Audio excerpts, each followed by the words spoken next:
السلام عليكم، مرحبا بكم في حلويات خديجه. اليوم ان شاء الله مع جديد حلويات اللوز. نديرو حلوه من الحلويات العصريه، نديرو حلوه ديال السنسله. ندوزو نشوفوا المقادير وطريقه التحضير. في المقادير نحتاجو 250 غرام ديال هادو مقادير العجينه. نحتاجو 250 غرام ديال طحين الفرص، تقريبا 2 كيسان ونص ديال بالعبار ديال كاس العنبه. نحتاجو ما زهر على حسب الخليط الكافي اللي يجمع لنا العجينه. 60 غرام ديال الزبده، تقريبا واحد معلقه كبيره ونص ديال الزبده. معلقه كبيره ديال السكر كلاصي العادي. في التزيين عندنا هنايا اللوز اشي، وعندنا شويه ديال العسل. هذا اللوز اشي من بعد غنحمروه. وغنحتاجو العقده ديال الكاوكاو اللي سبقنا وحضرناها في حصه سابقه. بطبيعه الحال كيمكن لكم تحضروا هاد العقده اما باللوز اما بالكاوكاو على حسب الاختيار ديالكم.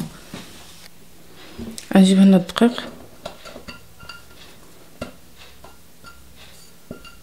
نزيد عليه السكر كلاصي، ونزيد عليه الزبده.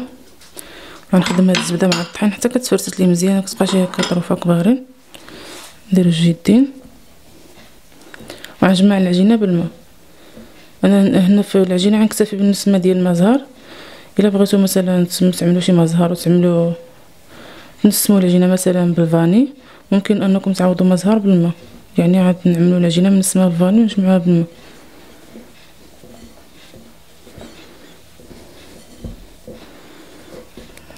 من بعد ما فرتت الزبده مزيان دابا غنضيف ماء زهر بشويه بشويه حتى كتجمع لي العجينه. والماء زهر كنضيفوه بالقياس، غير بشويه تتجمع لي العجينه. ما خصنيش العجينه تجيني خفيفه باش ما تعذبنيش في الخدمه، خصني العجينه تكون واقفه. نزيد شويه د الماء زهر ونكمل نجمع.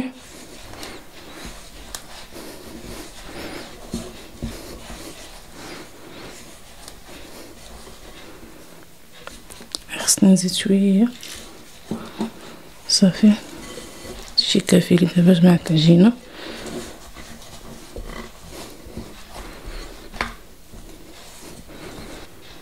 بعد ما جمعت العجينه غندلك شويه باش نتاكد ديك الزبده راه انسجمت لي مزيان مع العجينه.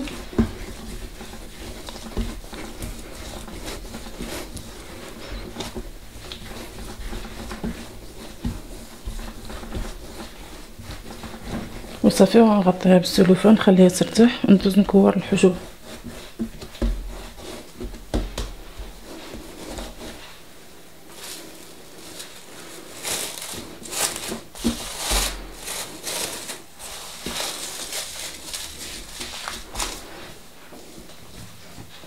غنجيب دابا العقده د الكاوكاو وغنحرق لها صبيعات صغار. كنبقاو ديما مغطينها هكا بالسلوفان باش ما كتيبسش بالهواء. نحرق لهم هكا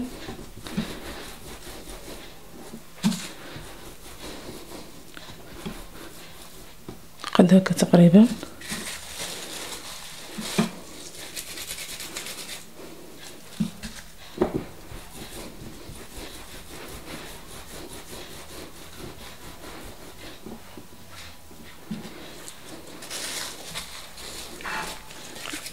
وغنستمر هكا في التحربيل حتى نحربو العدد الكافي اللي انا باغا نبدا به.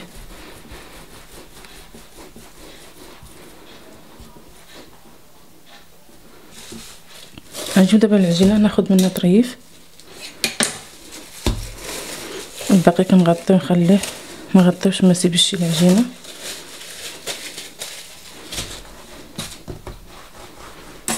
غنرش شويه ديال الدقيق في الطابله اللي كنطلق فيها العجينه،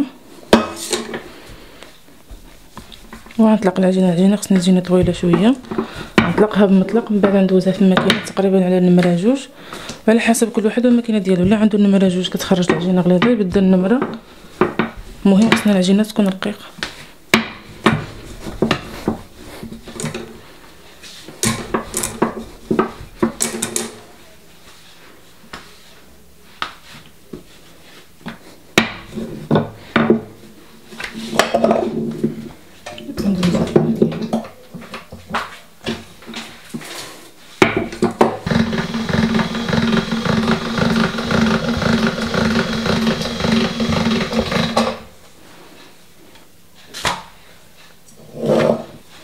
غنجيبو دابا العجينه وكنكونوا راشين شويه ديال الطحين من تحت باش العجينه ما كتلصقناش في الطابله.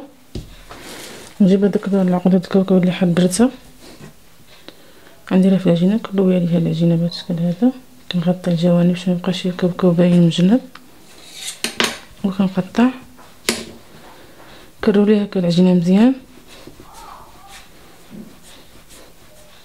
وغنقسم هذا الحربول هكا في النص.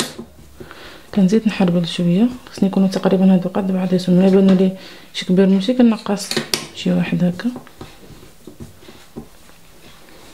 كنحربلهم شويه نرققهم هكا. من بعد كنجيب واحد وكنشدو على واحد هكا بهذا الشكل هذا، وكنقرص مزيان في الجنب. كنجيب الثاني هكا حتى هو كنشدو على الاخر وكنقرص مزيان في الجنب، وكنضغط عليها شويه هكا من الفوق باش كتعطيني هذا الشكل هذا.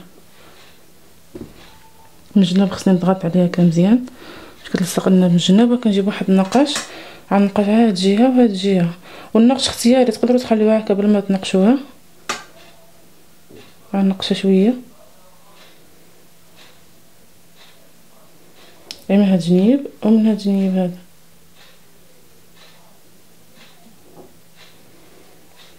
حتى كتولي لي بهذا الشكل هذا. وغنكمل بنفس الطريقه، ندوي العجينه هكا ونقطع. كندي ونجيب العجينه هكا باش كترقق، كنقسمها في النص. نعبر نشوف واش هادو قد بعضياتهم، الا بان لي واحد كبر من واحد كنقص هكا. نزيد نرققهم شويه،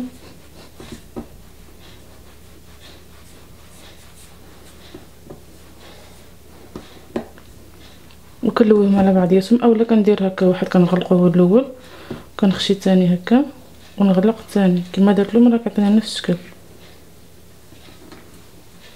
هكا. وكنضغط عليه مزيان من الجناب. من بعد كنبرك عليه من هاد البلاصه هادي اللي هما ملاقيين فيها هكا، كيعطيني هاد التشكيل هذا. غنقشو من هاد الجنيب ومن هاد الجنيب النقاش.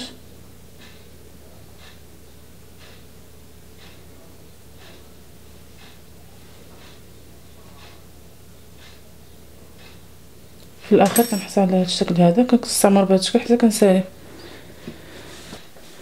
بعد ما كنعد الحلوى كنصف واحد لاطا اما مدهونه بمرشوشه بالطحين ولا مفرشه بابي سولفريزي، وكنخليها في شي بلاصه معرضه للهواء. كتنشف الحلوى عاد نطيبها. من بعد هنايا استعملت انا نص العجينه، نص مقادير العجينه ونص مقادير الحشوه، والنص الثاني غنعدل لكم به واحد الشكل واحد اخر. كانوا طلبوا مني بعض الاخوات نعدل الحلوى ديال المصابان. هذا النص الثاني غنعدل لكم به حلوى المصابان. طلقت العجينه بحال قبيله في ماكينه. كنجيب واحد المرشه ملي يكون كبير يكون هكا مشنف، كنقطع به العجينه.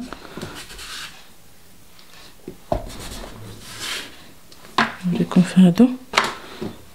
كنجيب العجينه هكا والحشوه كويرات في هذا الحجم هادو. كندير كل كويره فوق من العجينه، دائره العجينه. والعجينه كتكون عندي خصها تكون عندي كبيره من الحشوه، يعني تكون كاينه فيها الحاشيه. غنجيب واحد كيغدون هكا ولا غنجيب شي موس يكون صغير، وكنحاول نلصق هكا الحشوه مع العجينه. نخلي واحد المساحه هكا ونلصق مساحه اخرى ونلصق وهكا. وانا كندور يد كدور ويد كتلصق العجينه بهذا الشكل هذا هكا، بهذا الشكل هذا. وكنجيب هاد الصبعان هكا وكنحاول نضغط هكا على العجينه بحال نطلعها شويه الفوق. كنبرك على الكاوكاو شويه من الفوق هكا، وكنكمل بنفس الشكل. العجينه تكون طابله تكونوا راشينها بشي شويه ديال الطحين. كنكمل بنفس الشكل هكا.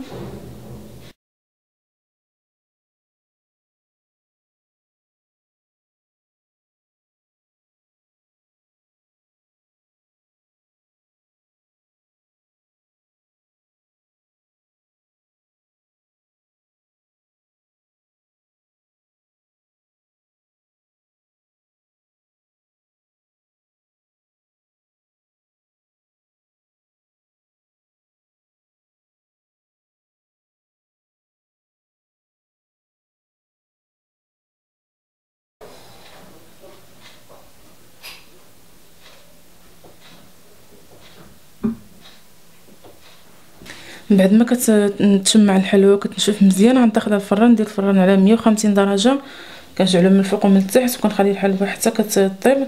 ما خصهاش تحمر بزاف، يلاه كتبدا تصفر شويه صافي كنخرجها من الفران. نفس الشيء بالنسبه للشكل الثاني، ولا عنده فران غاز ديروها العافيه مهيله بزاف حتى كطيب الحلوه وكنخرجوها من الفران. بعد ما كطبنا الحلوه ديالنا وهذا هو الطيب ديالها، ما خصهاش تحمر بزاف، غير طيب العجينه صافي، ما تنخليوهاش تحمر بزاف. حتى هذه نفس الشيء. جبت هنايا داك اللوز اشي وحمرته في الفران حتى ولا بهذا الشكل هذا. غنجيب دابا العسل، كنجيب الحلوه هكا كنغطس لها الجناب ديالها في العسل هكا.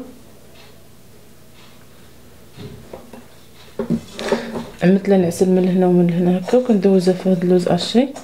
وهاد الخطوه كتبقى اختياريه، نقدروا نديروها كيف نقدروا ما نديروهاش، كتجينا بهذا الشكل هذا.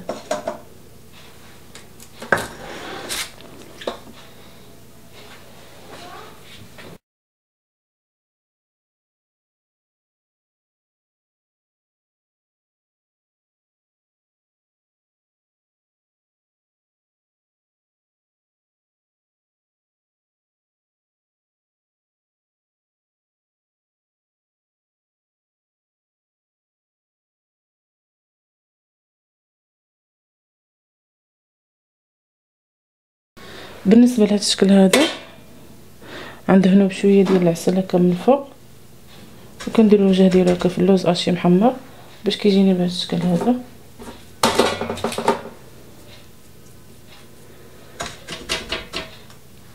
كنكمل بهذه الطريقه حتى كنسالي. هذا المصابان هو عاده كيديروا له ديك الحبيبات الحلوه اللي كيكونوا بالالوان. انا حيت ما متوفرانش عندي عملت هذا اللوز اشي هكا. هذا هو الشكل النهائي ديال الشكيلات اللي درنا اليوم. كنتمنى ان شاء الله يعجبكم وتجربوهم بصحه وراحه. الا عجبتكم الحصه اليوم ما تنساوش ديروا لنا جيم واشتركوا معنا في القناه، وما تنساوش تبارطاجيو الحلقه مع الاصدقاء ديالكم. الى الملتقى ان شاء الله. السلام عليكم ورحمه الله وبركاته.